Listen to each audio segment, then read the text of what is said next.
IAEI Western Section meeting here in West by God, Virginia.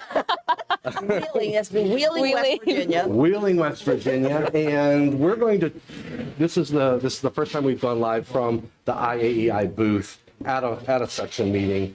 We're going to talk about the section meeting. We're going to talk about IAEI marketing, membership. We're going to hear from Rudy Garza, and it all starts now.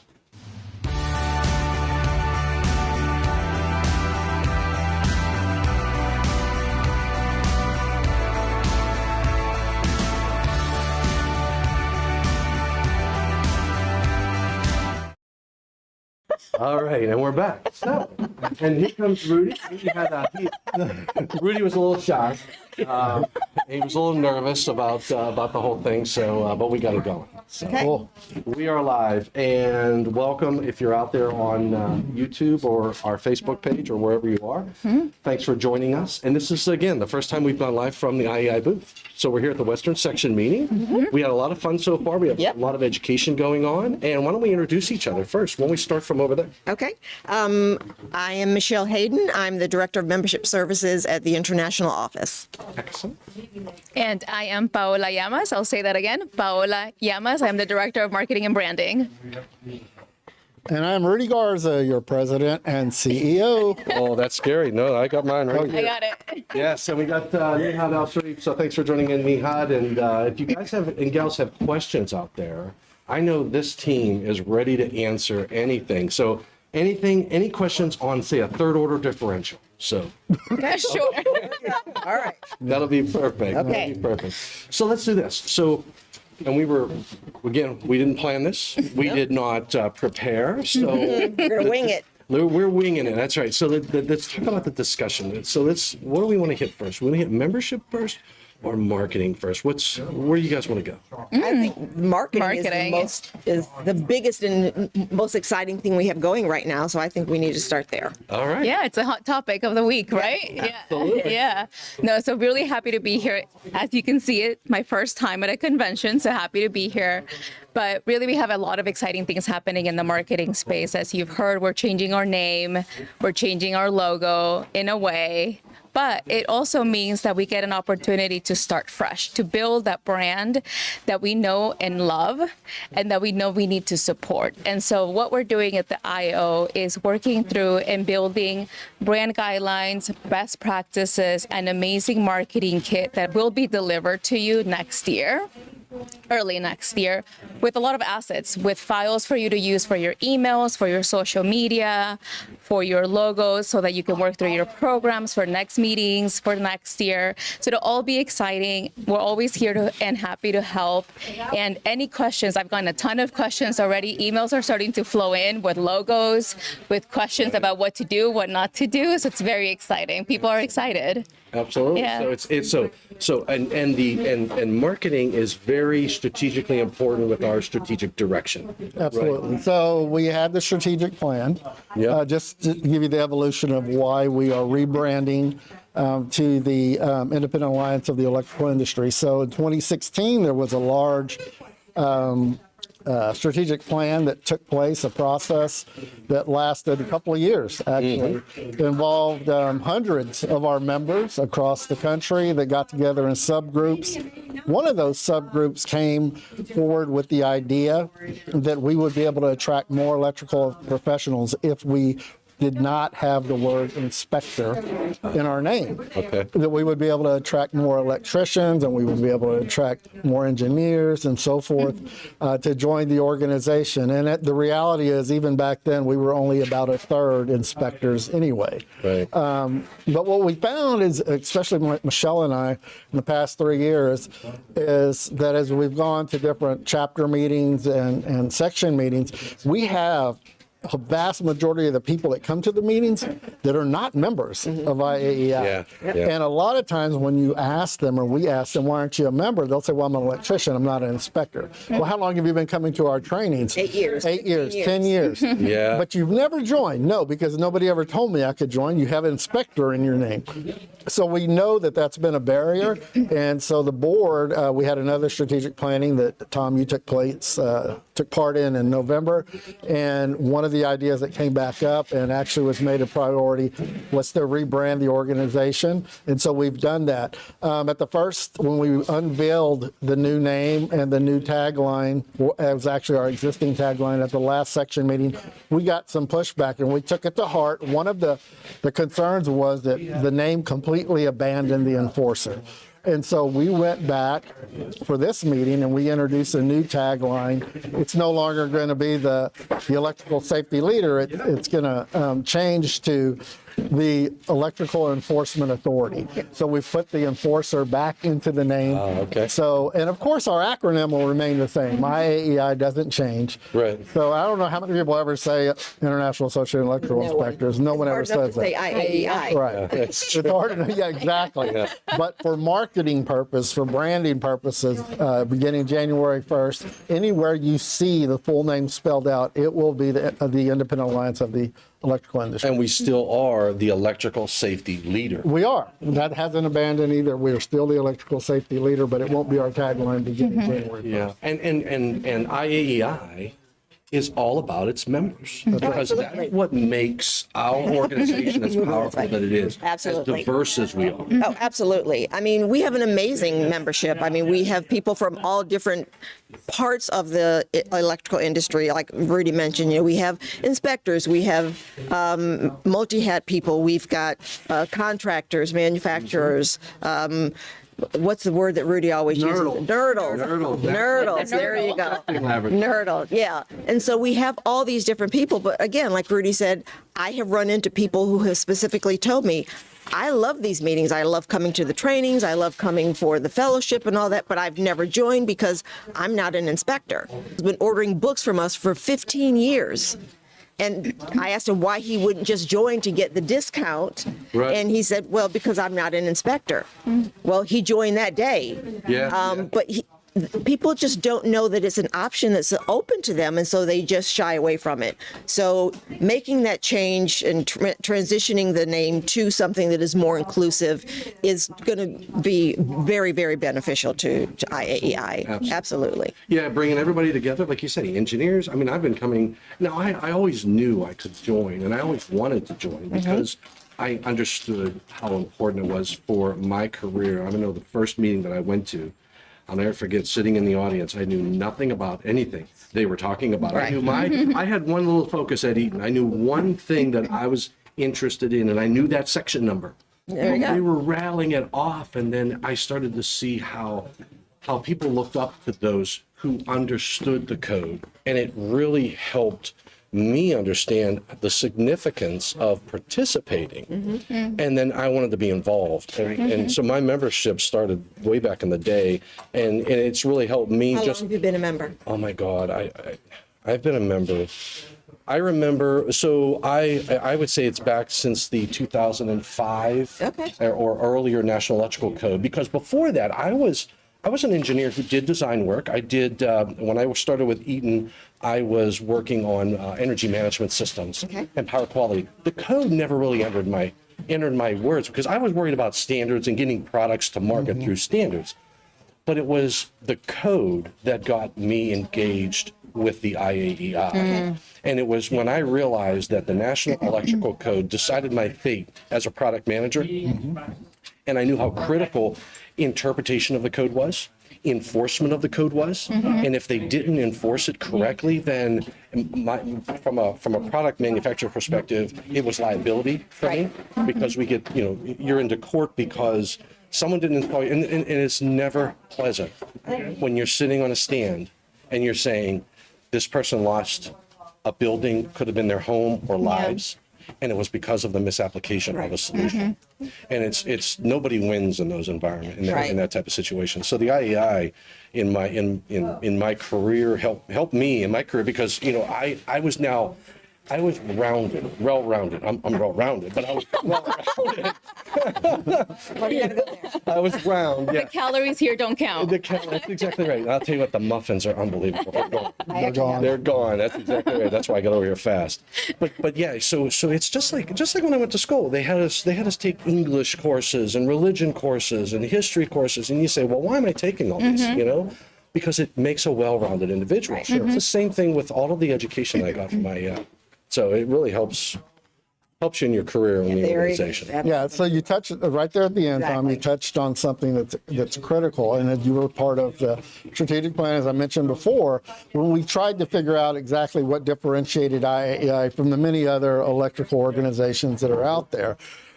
Immediately people started saying, well, our education, and we're like, well, not really. You can get electrical safety education on a million different platforms, online, in person. We have people that are members of, particularly the manufacturers, they go around and provide free education. Then we said, well, our books. Well, not really, because there's so many people right next door to our booth. We have in the next room a publication company. Everybody's producing books, so that doesn't distinguish us. The facilitator made us really look deep into our minds and hearts. And one of the two things that floated to the top, which you mentioned, is one is the opportunity to network with the leading experts in the electrical safety world.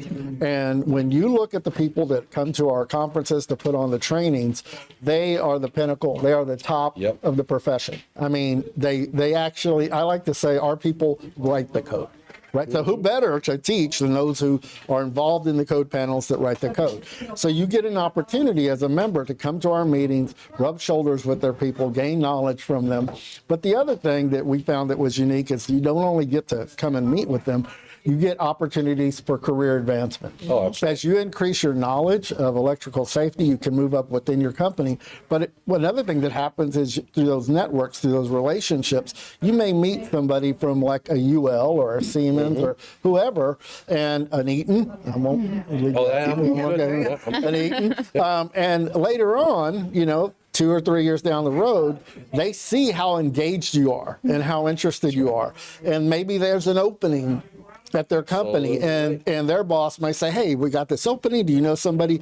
Yeah, there's a guy I met through IAEI. And people advance their career by being part of IAEI. It's usually not what you know, it's who you know a lot of times when you're looking for a job, too. I mean, that's really, really prevalent. Along what Rudy said is I learned very early on, and I think Rudy did too. I remember my very first section meeting in Reno, Nevada, and it struck me instantly how incredibly passionate these members are about this association. Yes. I mean, passionate, emotional, just very, very, very open about it, and the camaraderie that they have with each other. I mean, it is like a huge family. I mean, these people, you guys, vacation together and, know each other's children, and you're fishing together and doing all these things. And I was like, this is amazing. And in the few short years that I've been here, there are some people, when I see them, when I see Christine Porter and she grabs me and hugs me, this is like awesome. I feel like I'm part of this group as well. Absolutely. And it is just the passion that these people have for this association. And again, who have openly and very emotionally admitted, I would not be where I am in my career had it not been for IAEI. Absolutely right. Absolutely right. And then we can sit in that meeting and you can see it. They'll come up to the microphone and they'll argue with each other. This is my opinion, and especially the Eastern Section. Oh, yeah. Their code breakfast is legendary. Oh, it is. It's absolutely legendary. So, and that's the cool thing about the different section meetings. You get to see the different types of individuals across the country. But we will argue with each other. And I'll never forget, one of my first few meetings, I went to the Eastern Section and I watched these guys arguing with each other. Oh, yeah. I mean, they were yelling and that's not how that reads, and they're reading the code and they're going back and forth. And I'm thinking, boy, these two guys are like enemies. And then you go afterwards, you go to dinner and you come back and they come walking into the hotel and they're laughing and they're talking to each other. And you're like, wait, I thought you guys were like arguing. Right? No. But it's just one of those things where you can have disagreements. You air your opinions. And we love to argue about code. Yeah. Oh, yeah. And you're reading the language, and we all learn at the end of the day. It's just like a family. You are. It is absolutely. At the end of the day, you're friends. Of course, there are some black sheep. Yeah. But no, that's the cool thing about IAEI is you've got all those different individuals. You go to a meeting. You have the electrical inspectors there.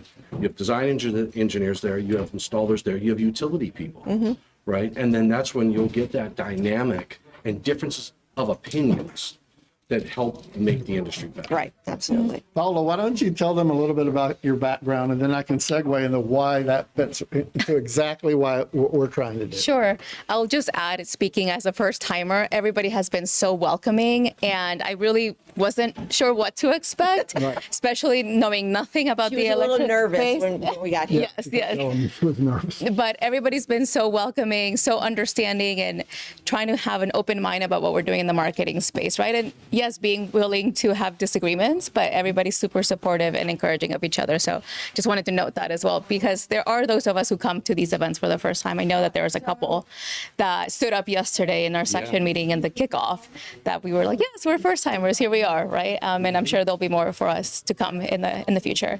But as far as my background is concerned, so I started in digital marketing, but I was overseeing the marketing transformation at Pizza Hut Latin America. So specifically going through a rebranding effort, getting all of the franchisees aligned with the best practices in branding, in digital marketing, and customer acquisition efforts. So that speaks very closely to what we're doing here at IAEI, getting all of us on board with a new brand image, right? And going through all of the sections, chapters, and divisions, and aligning all of that with our new best practices that are really going to amplify our voice, grow our brand awareness, so that all of our marketing efforts can be successful next year and bring more membership, new blood into the organization.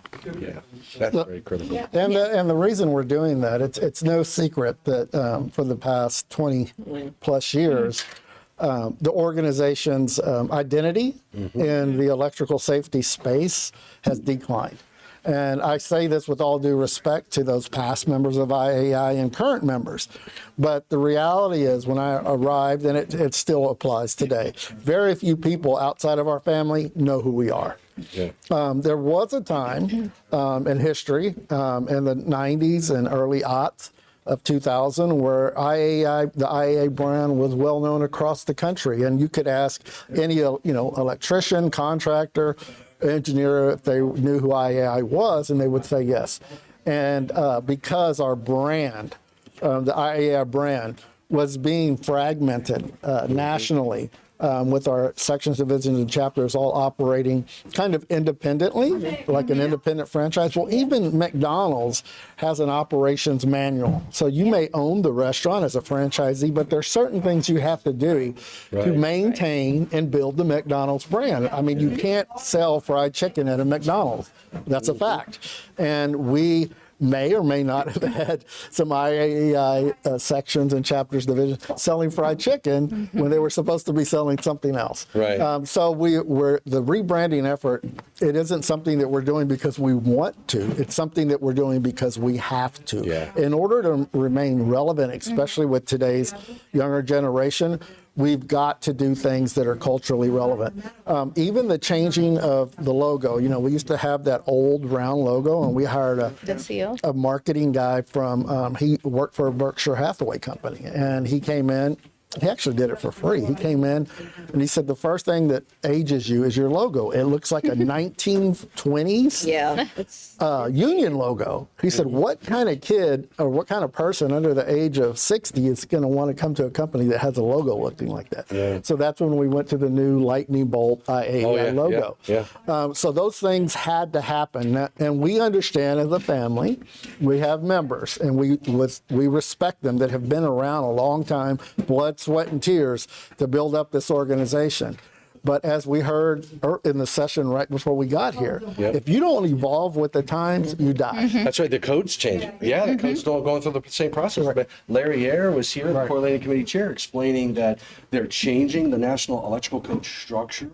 And because of the same reason, right? You had, and I liked Larry's comment about special equipment back then. Is not special equipment now, right? That's It's standard equipment now, right? Because we've been having it so long. So is there a different light we need to look at our electrical codes and many other codes in under a different glass from a modern perspective? So things change and branding changes, and we're here to try to keep IAEI going for many more years. In that same vein, as Larry said, special equipment back then is a special equipment today. Education back then is not education today. Right. So many of, particularly electricians, they're getting their education online. And we had no online presence with our education right, yeah. until 2001. As you know, online education began 2005 to 2007. That's when it really took off. We were so far behind the curve. So change is necessary. It's not always comfortable, but it is necessary. Nobody likes to have surgery, but your doctor may tell you it's necessary for survival. Yeah, exactly. And so we're going through a series of surgeries, I would say, so that we can survive and thrive for another 100 years. Absolutely. Absolutely. Cool. So, We're excited. you're excited? Excited to keep going. And membership is growing? Yeah. So, just like Rudy said when we was talking about, our brand identity and how not many people knew who IAEI was, we used to have a lot more members than we do right now. Right. However, when Rudy and I both started in 2020, and I remember doing some projections with Rudy looking at, okay, if we continue to operate the way we have been operating, going forward, by the end of 2021, we would have had about 7,000 members. And when I looked at that number and I was thinking, holy crud, if I'm in charge of membership, I'm scared because I don't know what to do. I don't know how to change that and how to, bleeding. right, yeah, because we have been putting a Band-Aid on a gunshot wound. We weren't trying to do any type of surgery or any type of long-term care.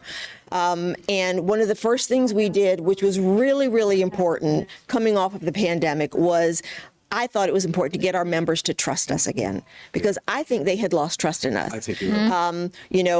Before I got there, and no offense to anyone that was there prior, because again, the pandemic had hit, but for a period of time, the staff was working from home, and it was really difficult to maintain some things, and certainly some things fell through the cracks.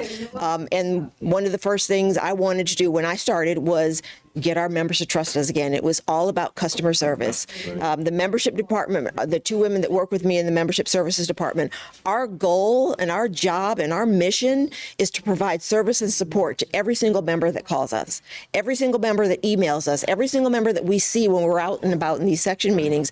We are there to provide service and support to help them. And here we are today at 2023, and as of this morning, our membership is at 8,200. Nice. So we're maintaining, we're at an even keel right now. So we're not losing. I mean, just the Western Section alone, as of August 31st of this year, has an extra 104 members than they did last year. Yeah. So things are moving in a positive direction. Do we have, room for improvement? Obviously, of course we do. And we want to do that.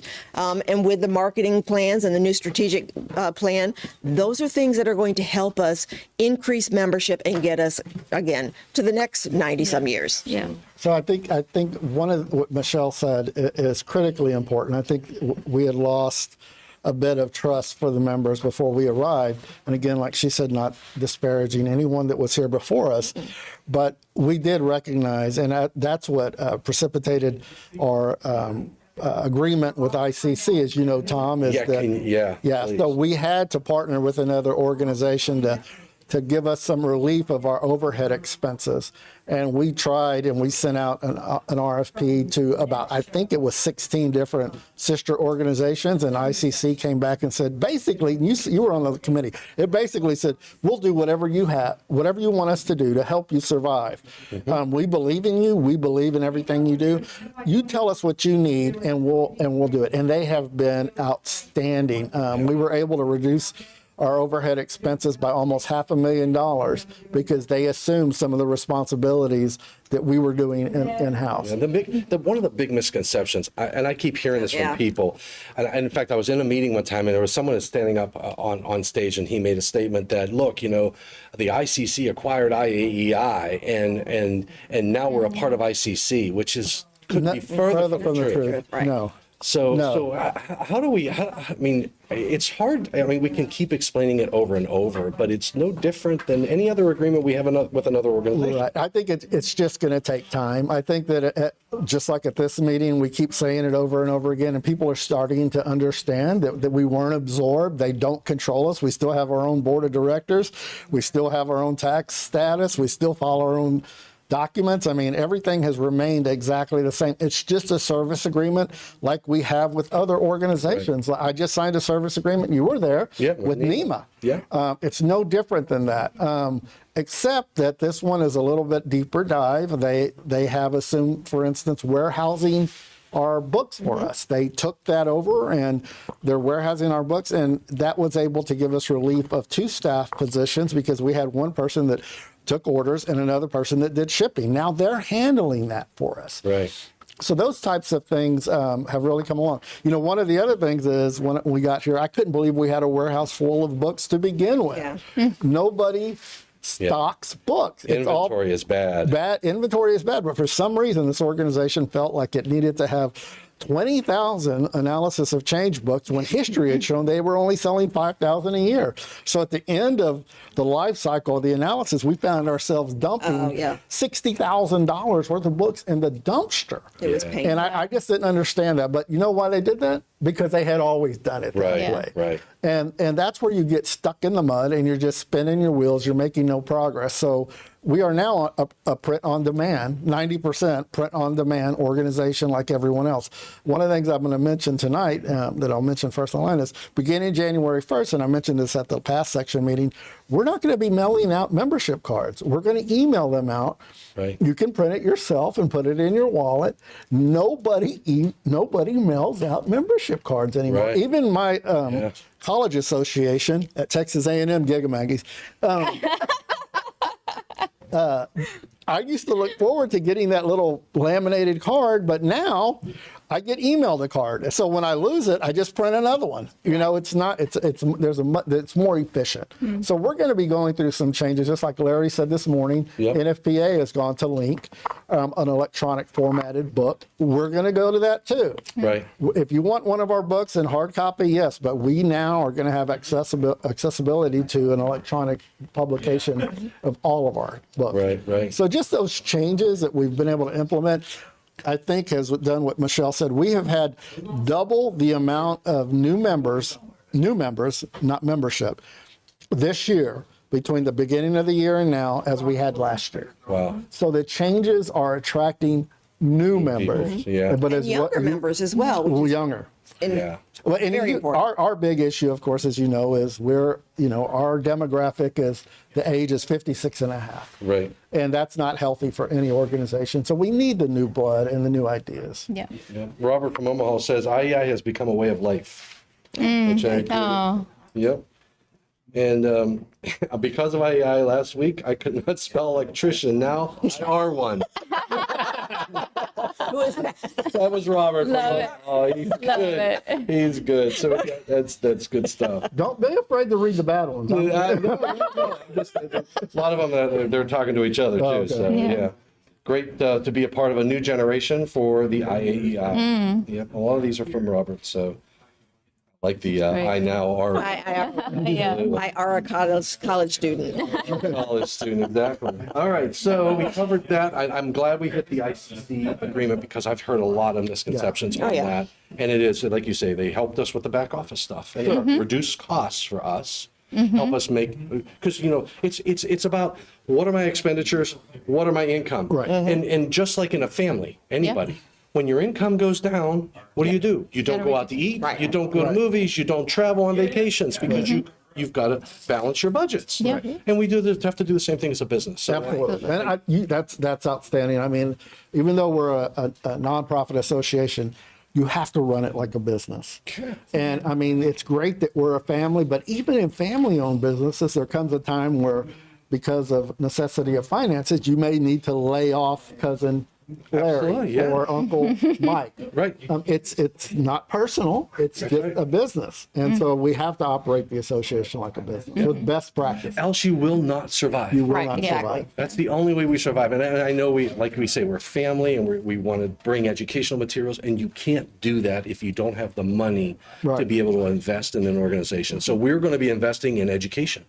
So a part of our strategic plan, we've got marketing as a very key point. We're going to be watching our members membership growing. Absolutely. And then we have to be developing new curriculum and maybe in partnership with NFPA and ICC from a building codes perspective. It was one of the things that came up in our discussion in our education chair committee today was if we can get into a room where we have someone talking about building and construction, the International Building Code, and then have that understanding of here's how this impacts your electrical installation. Right. Now you've opened your doors to a whole new group of individuals. Right. Yeah. So we're growing. Yeah, and that's what we're doing, and you're going to hear in the upcoming magazine that'll be out a couple days, Yeah, few a weeks. couple weeks. There's an article on the front cover, first page, and it's just an explanation about a new program we're launching called Electric City. Yeah. But it's spelled electricity, right? Okay. Pretty cool, and the tagline is my city's wired for safety. And it's a pilot program we're launching with the city of Austin. Met with their chief building official. And just as you said, as we partner with different organizations, we'll grow our membership. So in this instance, what we're doing is we went to them and we said, you know what, you've got all these people that are involved in construction. What do they know about electrical safety and electrical safety installation? And he's like, well, of course, our electrical inspectors have good knowledge, but we have combo inspectors out there that may have been a plumbing inspector 3 weeks ago. Yeah. But because now we're backlogged, we say, hey, you need to go do some residential electrical, and he knows nothing. Right. So this program is designed to address that. Well, they went above and beyond, and it's our understanding they're going to sign up and pay for, which is critical for municipalities because our dues are not much. They're $120 a year, but the city of Austin is going to pay the dues for almost 100 of their employees to become members of IAEI. And I'm going to tell you the number one thing that really sold them is our working relationship with ICC. The building official is very familiar with ICC. He had no idea who IAEI was until we started working with ICC. So having them with our relationship with ICC, this is a joint program with ICC and IAEI, and we're going to launch it in Texas, go city by city, hoping to get about 500 new members across the state by next year. 2025, we'll launch it nationally. We're already getting requests when I talk about it. Hey, bring it to California, bring it to Colorado. Beautiful. But we can't. We want to build up case studies so we have a sales point to say, yes, this is what we've been able to accomplish at this point. And then you have a profile. Then Absolutely. You can make your mistakes in Texas because it's really close. Right. We can go fix them. Then everybody else. I love the idea. I love it. Yeah. All right. Beautiful. Well, it has been 30 minutes. 32 minutes and 36 seconds. Wow.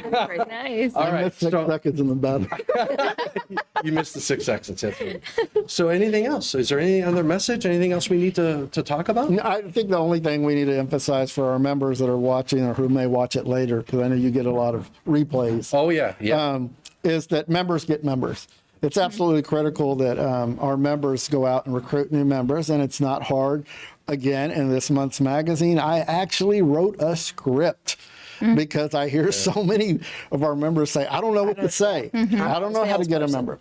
So I literally wrote a script in the new IAEI magazine that's coming out that'll help you approach your coworker, your colleague, and literally verbatim what to tell them, how to say it, and to hand them an application or hand them your latest edition of the IAEI magazine.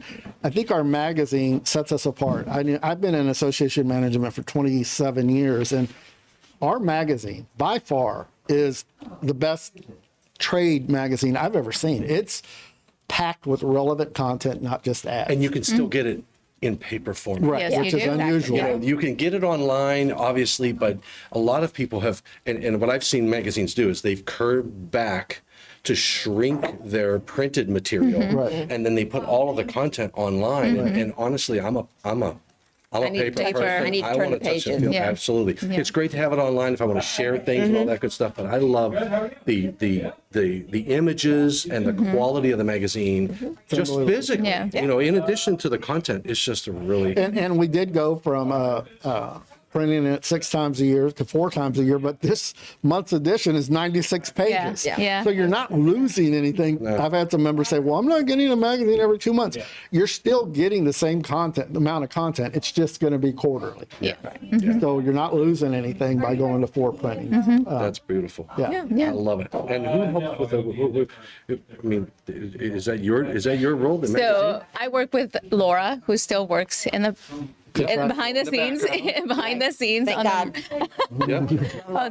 on the magazine, but she's amazing. On my end, I help with editing, looking through it, all the sales stuff. But yeah, the one that's coming out in a week or so is fantastic. There's so much content, still lots for me to learn, as a newbie to the industry, but there's so much rich content there in that magazine that I see why people love it, and I see why people want it, touch it, have it in their pocket, in their car. Yeah. Excellent. And one of the things Paola is also in charge of is selling the advertising across our brand. And now that we've got a new brand, and it's not necessarily that if you advertise in our magazine, your sales are going to go through the roof, but because of the people that read our magazine, they become familiar with your product. Right. So if you have something out there, I like this vendor across, and the first time I've seen them, and if you understand their product, there's a very good likelihood if an inspector has seen it in our magazine advertised, he's going to be familiar with it. You're not going to have a lot of questions when they go out and inspect. I tell you what, when I would set up a table and I would bring whatever it is that I was trying to, whether it be a new product that I had, at these section meetings, you had a lot of inspectors come through, you're showing it to them, they're seeing it for the first time. We got Mark Early over here talking about this new receptacle type of product that's in the code, recognizing the code, and you want to put a face and your hands on it. Oh, absolutely. So that when you see it in the field, it's like, okay, I know exactly what that is. I know the code requirements because I remember being at the IAEI section meeting and I saw that product, and it makes, from a manufacturer's perspective, from a vendor's perspective, regardless of whether it be a service that you're moving or a product that you're moving, marrying that product with the inspector at these meetings is invaluable. And I think also if you see the product, and I think if inspectors see it, I mean, as bizarre as this sounds, when they see a product in our magazine, it gives it legitimacy. Absolutely. With the inspector. So Mark's going to buy an ad in our magazine. Yeah. That's right. He's going to have to now because we live on his day. Yes. And you need to get your product in the face of the inspector. It gives it some legitimacy by appearing in our magazine. Absolutely. And along the same lines, just, the idea of seeing the product in person is just, I think, having representation from the IO in person at these section meetings is incredibly important. Oh, yeah. I mean, I think that it's nice for them to know that we are more than just a name on their email. That's right. So we really do exist. Yes. The IO is real. a magical place in Texas that people don't know about. But luckily, I've been able to go to every section meeting for this is my 3rd year, and Rudy and I go to all of them. And Paola and I are leaving tomorrow to head to Nova Scotia for the Canadian section meeting. This is going to be their first meeting since COVID. And so they're really excited, and we're really excited to be there to support them in their efforts. But this is just a great thing to be able to come here and interact with the members and interact with the vendors, and you get to see the same people and establish those relationships that do carry on as you go on. It's funny because I've met people that will say, wow, you're actually a nice guy. Yeah. Verdict's still out. Yeah. Well, I mean, there's been a couple that were Depends on who you talk to. well, you're doing all this stuff, and I thought you were trying to mess it up. And I was like, but you're actually a nice guy. Yeah, So see? it's good to have that relationship. And next year, we're going to be in Northwest Arkansas. Springdale, Arkansas. Springdale, Arkansas for the Western Section next year. And if you're watching this on YouTube right now or whenever, and you weren't here in West by God, Virginia, then you need to get to Northwest Arkansas or Springdale. Springdale. Yes. And September 15th through the 18th, September 15th through the 18th, 2024. 2024. Be there. Easy Or airport before. access through, what's the town where Walmart is? Fayetteville. No. No, I don't know. Where? Bentonville. There we go. Thank you, Mark. Airport, what we're told is about 45 minutes from the venue. So Is it's that not right? far. Yeah. Oh, wow. That's pretty cool. Perfect. So if you were here, you would see this beautiful visitor's guide, and you would be able to watch a nice video and hear the Arkansas folks tell you the great things about Arkansas and just like we did about West Virginia at the last Western Section meeting. So Absolutely. perfect. Yeah. Okay. All right. All right. Are we good? We're good. We're good. So thank you, everybody out there, for joining us on this edition of IAEI News Live. And remember to stay safe and please stay Hydrated? Helping. Happy. In Texas, we have to stay hydrated. I mean, it's brutal. I guess that is a part of healthy. Okay. Yeah, yeah. I mean, you can walk to your mailbox and get back and you're dehydrated. So that's not a lie. It's true. Texas has been bad. All right. Signing off from the Western Section. Thanks, everybody, for joining in. Thanks for what you do for electrical safety and for the electrical industry. Remember to stay safe and stay Healthy. healthy. Hydrated.